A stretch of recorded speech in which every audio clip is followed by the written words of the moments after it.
Welcome to the Reality Check podcast. I'm Zachary Phillips. So today I want to talk about why mental illness is stigmatized. In this episode, I talk about why it's stigmatized, what to do when you think people might be faking their mental illness, and also how to address people that are impacting you with their mental illness.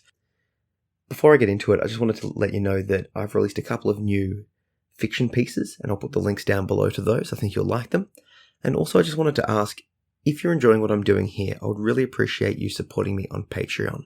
All I'm asking for is a $1 per month contribution. On your end, that's basically unnoticeable, but on my end, it would make a massive difference. Doing all the podcasts and blogs and vlogs and all that sort of stuff does take time, and I would love to be able to do this a lot, full time if possible. So if you're enjoying what I'm doing, please consider supporting me for $1 on Patreon, and I'll put the links down below. Enjoy.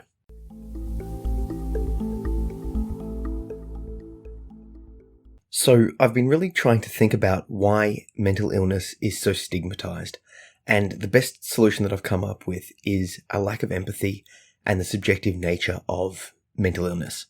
So think of it this way. No matter how you're feeling mentally, you can't ever put yourself in someone else's shoes. So you might feel depressed and someone else might feel depressed, and you've got no real way of comparing those two levels of depression. It's completely subjective.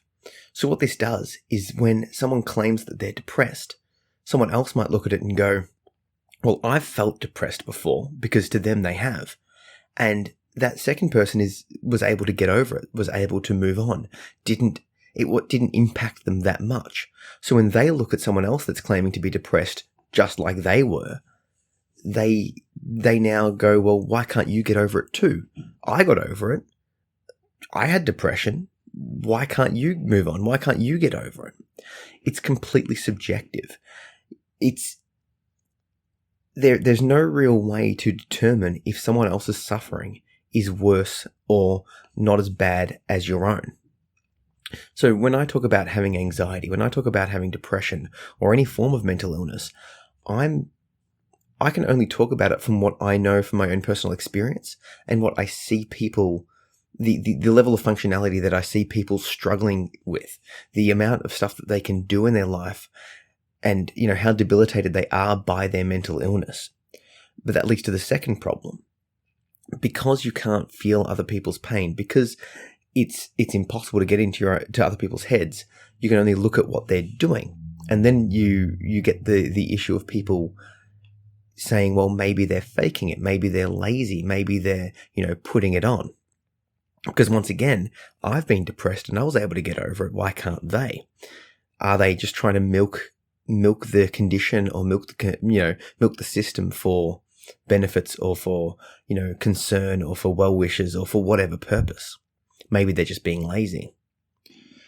But, this is obviously the same issue as before. It's impossible to know. All this makes me really wonder, well, how can we possibly help to reduce the stigma when it's impossible to put yourself in someone else's shoes? And I've got a couple of solutions. One is to regularly talk openly and honestly about everything to do with mental health. So I try to do that here, both on my podcasts and blogs and vlogs. The little videos and stuff that I do. I try to share what I'm going through, the ups and the downs, as honestly as possible. Because I think that by sharing myself as openly and honestly as possible, I'm trying to paint a real picture of what mental health, mental illness, and the recovery process actually looks like. Some days I'm up, some days I'm down. And, people that have followed me for a while will be able to see the trend of going up and down over time.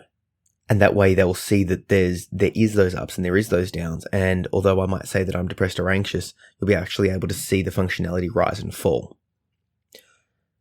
I think that sharing, just talking and openly, honestly discussing stuff is the only way that we can ever hope to bridge the gap between the subjective feelings.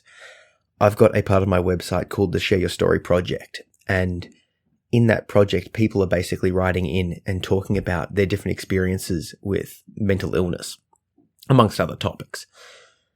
And one of the key things that I've discovered is that mental illness it's so common, but it's so not talked about.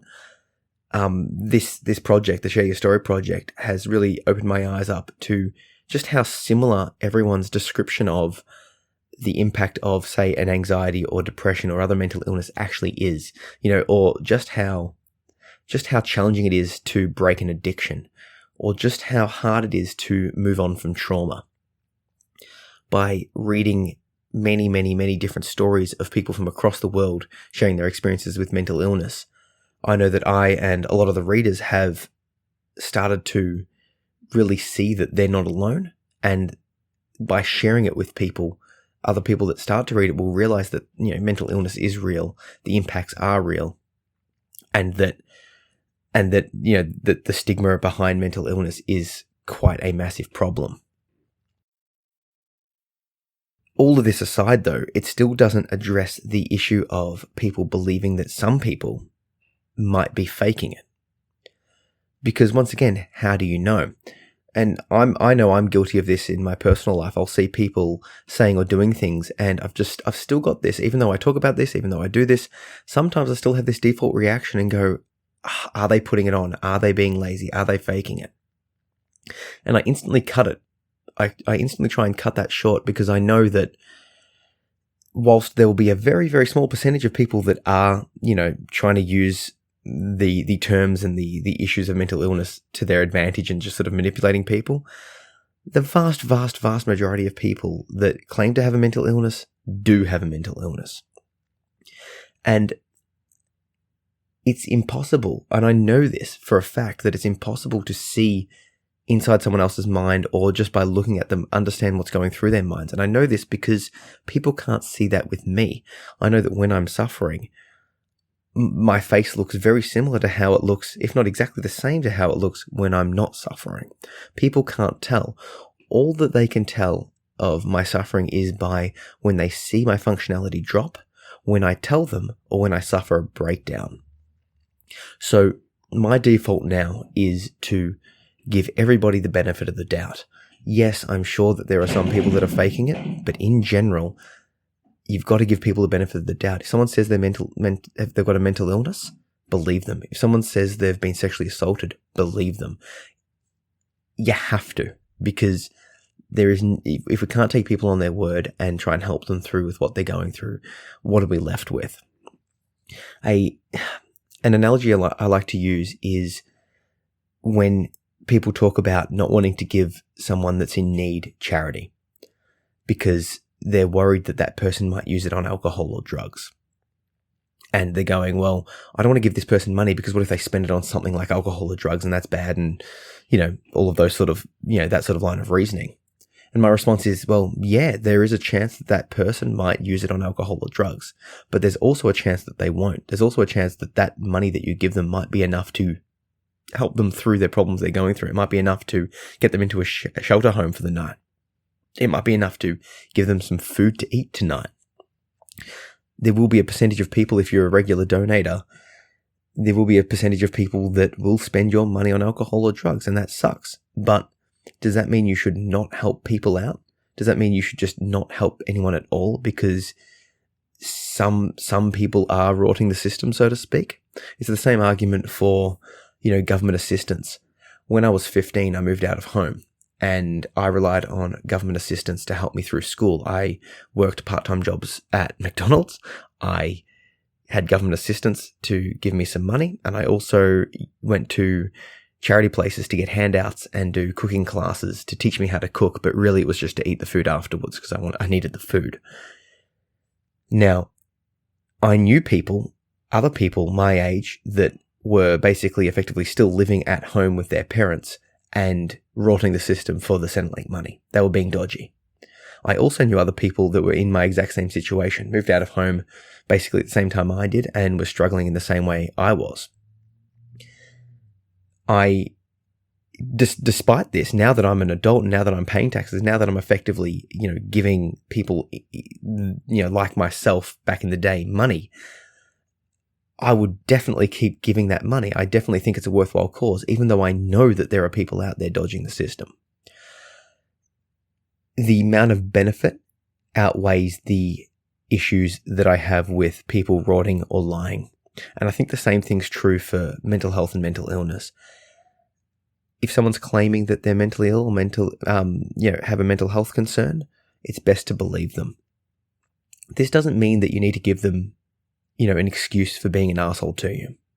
I wrote a blog post a while back, and I'll link it below. It's called "Why Mental Illness Does Not Excuse Your Behavior Towards Others."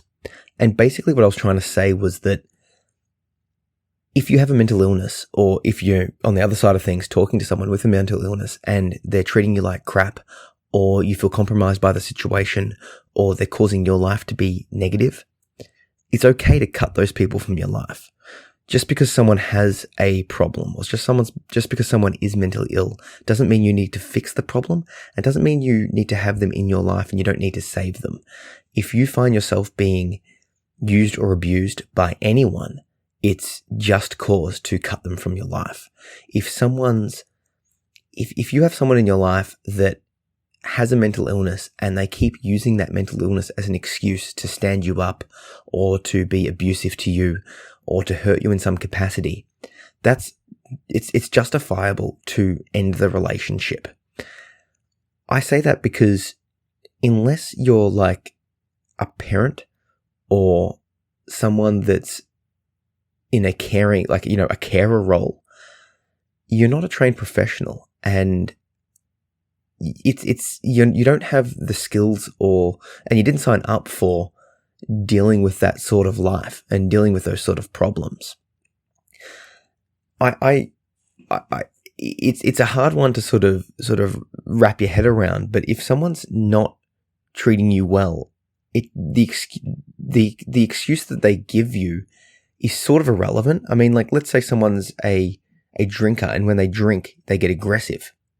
But when they're sober, they're not aggressive and they don't hit you. There's this temptation to go, yeah, but they're not aggressive. They only get aggressive when they drink. Well, okay, but if they're always drinking, that means that they are an aggressive person. Similarly, if you're impacted by someone's mental illness, but you know that they're a good person that treats you well, but their mental illness is always impacting you and it's always causing you issues, and they're treating you badly because of a flare-up, that's something that you need to address. And, there are steps before you just cut someone out of your life. You've got to talk to them about it. You've got to make sure that they're getting the right help. In some instances, it might be wise to speak to a therapist or a psychologist yourself about that other person to make sure you've got the best coping mechanisms. Sometimes taking a step back and just setting a clear line in the sand, this is what I'm happy to do with you. This is where I'm happy to help you with, but anything over this line and I'm not. For example, if someone is, there's a real risk of people that are feeling suicidal, of them holding the potential of them killing themselves over other people's heads. And it's not necessarily even intentional. This behavior might just be occurring. But let's say you're worried about a friend of yours or someone that you know, family member, whatever, being suicidal. If they're constantly telling you that they're suicidal, and every time you go away, on a holiday, their issues flare up, and it makes you not want to go away, or makes you not want to leave the house, or makes you not want to travel, or makes you not be able to go to work. Their mental illness is now impacting your life quite significantly. It's very much worthwhile, if that's happening, to take a step back and explain to them, hey, this is the line. And if you need to, like I said, speak to a professional therapist about how to help yourself and how to manage a friendship or a relationship with someone that's going through those sort of problems. The reason I've gone off on this long tangent when I started talking about why mental health is so stigmatized is because it's all tied in. But the prime reason that it's so stigmatized is just the sheer nature of it. It's invisible. We can't see mental illness. You can't see my depression or my anxiety. It's impossible. And because of that, because you can't see it, because you can't feel it, because you can't compare it, it's very, very easy to disregard someone else's mental illness as not so bad. because, people are so stuck in the moment that if they're in a good mood or if they're in a bad mood, it feels like they've always been in that mood. I mean, think to yourself, think about yourself right now. How are you feeling right now in this moment? I guarantee you that if you look back over your past memories, you will probably be applying how you're feeling right now to those past memories. So if you're feeling depressed right now, it'll feel like you've always been depressed. If you're happy right now, it'll feel like you've always been happy. The thing that this happens when what this does when you're talking to people with mental illness is if someone talks to you about being depressed or anxious or whatever issue they're talking about, unless you're in that mind frame too, it's a lot harder to empathize with that person. Unless you're feeling anxious, when someone else is telling you about anxiety, it's easier to disregard it because you're not feeling the anxiety. Does that make sense? You're not feeling the anxiety. So when someone's telling you, oh, I'm feeling anxious, well, it's harder to relate. All you can do is in your now current, happy or non-anxious state, try and remember times that you were anxious. But because you're not right now, you're now basically just trying to imagine it or pretend it as opposed to feeling it. Think about the other times when you've been feeling depressed and someone's talking to you about their depression. You can definitely feel it, can't you? You can relate to it because you're feeling it too. It's the same way with grieving.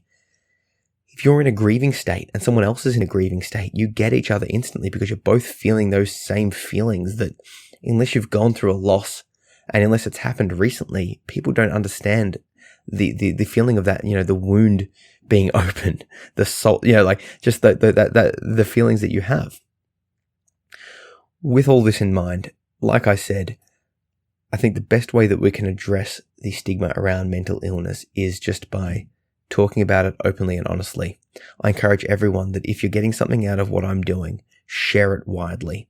And don't just share the stuff I'm doing, but share everything to do with mental illness. If you see a meme, a quote, a podcast, a blog, a video, anything, share it.